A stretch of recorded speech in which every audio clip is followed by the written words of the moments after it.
Dạ bằng ấy bóng ô này tại tao nâng video make up nâng cứ nhầm đã thôi tê ní cứ chỉ lời tìm mối để xa tờ nhỏ miền thiệp chú chuyện nằm môi nhỏ mặt trẻ phong một năm cầm thi bị đau rồi ó hay đập đòn ấy nâng và mình tên kia tê có hiện thơ con anh chụp chọc ấy chẳng na hay ní cứ nhầm chập đam cho lên con anh cứ giờ sunscreen hay nâng kem liệm mọt mặt đam nằm bây giờ mà liệm một ấy chân tơ lời còn tờ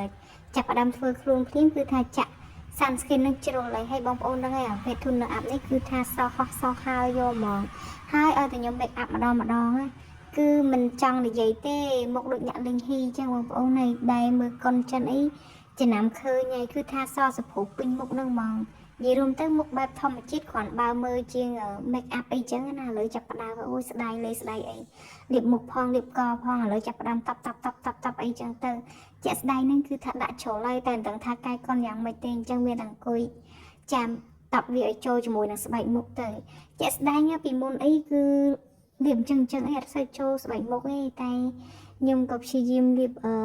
គ្រីមយប់ទៅរៀងគ្រាន់បើបន្តិចដូចថាយើងលាបអីទៅរៀងចូលមុខឥឡូវដូចថាមើលមិនសូវច្បាស់ឲ្យដាក់វ៉ែនតាបន្តិចដើម្បីមើលថាកន្លែងណាដែលនៅសនៅសពុកអីចឹងតប់ឲ្យចូលបន្ថែមទៅអញ្ចឹងឃើញអញ្ចឹងឃើញថាអត់ចូលណាហើយជាពិសេសណាកន្លែងជើងសក់ហ្នឹងគឺខ្ញុំសាំចិត្តតែម្ដងគឺថាវាអត់ងាយចូលទេថ្ងៃយើងធំអាចចត់យន្តហោះបាន 3-4 គ្រឿងដល់ពេលអញ្ចឹងទៅការផលលេមកផងផ្សាយនឹងរៀងចុះដែរឥឡូវខ្ញុំចាប់ផ្ដើមវិញនេះតោះខ្ញុំយកវីដេអូមក voice over មិនដឹងថាខ្ញុំដាក់ក្រែមលាបមាត់នៅអាកន្លែងថ្ពាល់ហ្នឹងគឺចូលដល់ពេលអញ្ចឹងចង់កែលេខបានណាបងប្អូនឡងក្រហមជ្រុលហ្មងតែដល់ពេលអញ្ចឹងខ្ញុំចាប់ផ្ដើមគិតអូយធ្វើបែបមិនចេះដូចចង់ក្រហមជ្រុលហើយវាលក្ខណៈលើសពីធម្មជាតិអីអញ្ចឹងណានិយាយទៅកុំធ្វើតាមខ្ញុំមិនសោះព្រោះខ្ញុំអត់ចេះ make up ទេអញ្ចឹងតែមើលតាមយ៉ាត់ខកអំណងក៏អត់ដឹងថា technique ដែលគេធ្វើឥឡូវខ្ញុំចាប់ផ្ដើមកែខៃហ្នឹងគឺយកថែមលេកាប់ពីកម្ដៅថៃហ្នឹងតិចទៀតដើម្បីមើលទៅវាអត់សូវក្រហមខ្លាំងខ្ញុំឃើញខ្លួនឯងក៏ញ៉ៃដែរគឺថាញាក់ហ្មង